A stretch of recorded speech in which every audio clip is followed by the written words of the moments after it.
The U.S. Federal Reserve raised its key interest rate 3/4 of a point to a range of 3.75 to 4% yesterday. Now, that's the highest rate in 15 years. It was the U.S. Central Bank's sixth rate hike so far this year. But the Fed is suggesting that it could soon reduce the size of the rate hikes, depending on the impact they have on economic growth and inflation.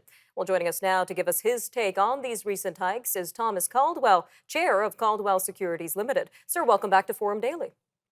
Thank you, Nima. So, what are your thoughts on yesterday's rate hikes? Acceptable. I think I would have preferred to see him easing up on the increases. I know it sounds like a double negative. I would rather have seen a half of 1% than 3/4 of 1%. But he did indicate that they will probably ease off a tiny bit.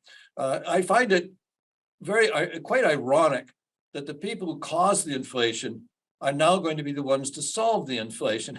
Remember, it's been central banks that printed the money, drove interest rates down to nothing, enabled governments to spend significantly, causing inflation. And now they're doing exactly the opposite, as if somehow they've ridden into town and now are the saviors of this terrible thing that somehow it happened. So it's a little bit ironic. Now, that's really interesting, sir. Outside of the United States, how are these high interest rates impacting other countries? Well, it's an indirect influence and it's devastating. What these high interest rates are doing is pushing up US interest rates, obviously, but there's a lot of what they call hot money that roams around the world looking for the best short-term rates. And that money is flowing into the United States and pushing up the US dollar. Now, remember, less developed countries around the world have tremendous amounts of debt in US dollars. So frankly, for the emerging world, this is devastating. And interestingly enough, a few countries have reminded the US of the damage they're doing around the world. And it really is, it's very, very hard on them. So I don't know what the ramifications of that will be, but it is causing pain to less developed countries. And what about governments, sir? Do you think governments are doing their part to tackle inflation along with central banks by any chance? I think they're doing the opposite. Maybe, I graduated in economics and philosophy, which makes me functionally useless in the real world, of course. But from an economic point of view, the governments are spending more money, and they're saying, well, it's anti-inflationary. I mean, President Biden says we're going to spend this money to help people deal with inflation, but that's part of the problem. Government's flooding the system with free cash for whatever purposes and whatever reason, and somehow calling that anti-inflationary. It's not. It's pro-inflationary. So you got the governments, the administration, with their foot on the gas, and the central banks with their foot on the brake, which is counterintuitive. How this all works out will be quite interesting, but they're both marching to quite different drummers at the present time, and it's interesting to watch how their verbiage doing the wrong thing, but if you put the right verbiage, it sounds better, and that's really where we're at. Canada seems to be trying to control deficits to some degree. Christopher Freeland's coming up with some measures, it seems, later on today.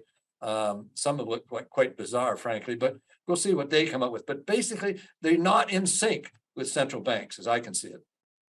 All right, sir. Well, I'm going to ask you the question that I'm sure a lot of our viewers are thinking. Do you foresee an end or easing in sight from central banks?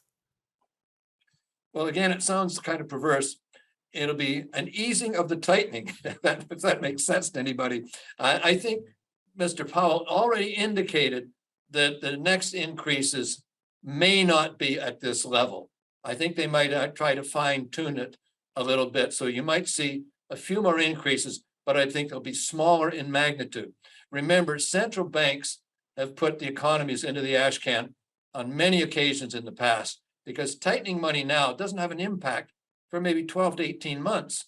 And they're hitting a target that's way out there, and you don't know what the world is going to look like then. So you could be hitting with the impact of these measures at the worst possible time. So I think they're going to try to be a little bit more careful from here. Now, remember, interest rates have come up from ridiculously low levels of literally zero interest rates to close to the 4%, say, for Fed funds. That's not killer at this point in time, but they might have a few more little bit increases, fine tuning it.